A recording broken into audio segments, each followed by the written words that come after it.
All right, we're going to get into this video that's being passed around, and this is a blind reaction. Like, sometimes when you see blind reactions, you're like, that wasn't a blind reaction. I've never seen this, and I like to do blind reactions to things that are going on the internet so you know my exact thoughts at the right time and what I'm thinking. Let's go.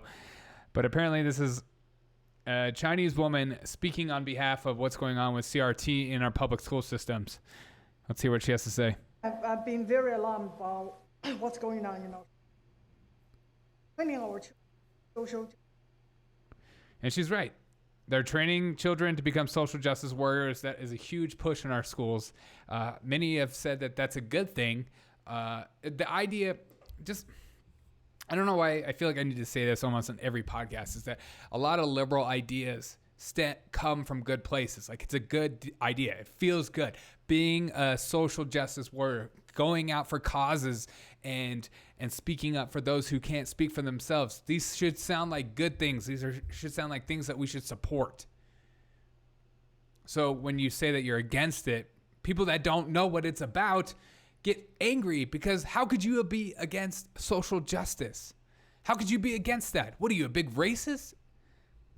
And that's why when they look at like black people that join being against CRT, they're like so dumbfounded. They're like, maybe you just don't get it. When in reality, it's them that doesn't understand what they're even talking about. Let's start it over again. Let's go. Training our social, both our country, our history. Growing up in South China, all this seemed very familiar. The communist regime used the same critical theory to divide people. Only difference, they use class instead of race. And that's huge. Right there. She grew up on Communist China. She said the big push for them to get power, they didn't use critical race theory, they used the class warfare system. So let's keep going. During the Cultural Revolution, I witnessed students turn against each other, change school names to be politically correct. This is literally the most insane thing I've ever heard. You know when you think you know a lot about a country, but then when you hear it from, the mouth of somebody who actually lived through it, it's like hearing a Venezuelan come to America and talk about how great it is to be American, or hearing somebody from Cuba go to their first Walmart and seeing actual groceries on on shelves. These are like revolutionary things for them, we take for granted.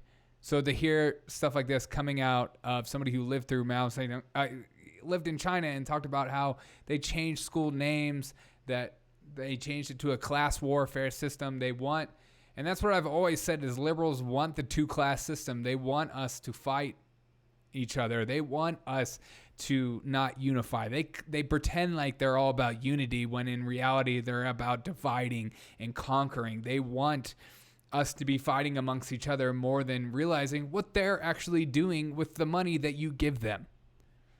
We were taught to denounce our heritage. Red Guards destroy anything that is not communist. She said they were taught to destroy their heritage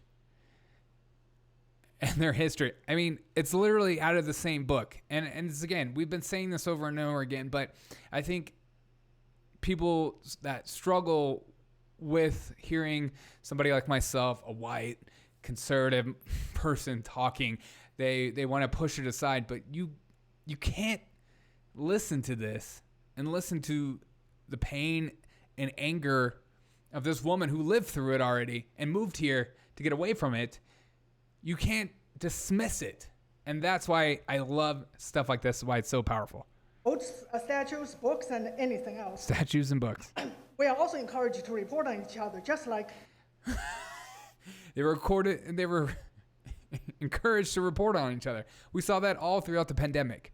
We saw how people were clapping other people, anti-vaxxers, not wearing a mask, as opposed to just letting people choose for themselves for their own health standards. But we're creating that more and more, like with the gun laws, red flag laws. The whole idea of a red flag law sounds good on premise. It sounds like a great idea. If somebody's mentally ill, they shouldn't have a gun. But then that relies on your neighbor, somebody maybe you don't like, somebody that doesn't like you, saying, hey, I don't think my neighbor deserves a gun because they're clinically insane and they're just going to go on a whim. And then police just have to respond based on that allegation, not have, it's just like that. What's that Tom Cruise movie about committing there was like some algorithm that this computer built that would arrest people before they even committed a crimes because it just predicted that you would do it and didn't allow free will to exist. The Student Equity Ambassador Program and the Bias Reporting System.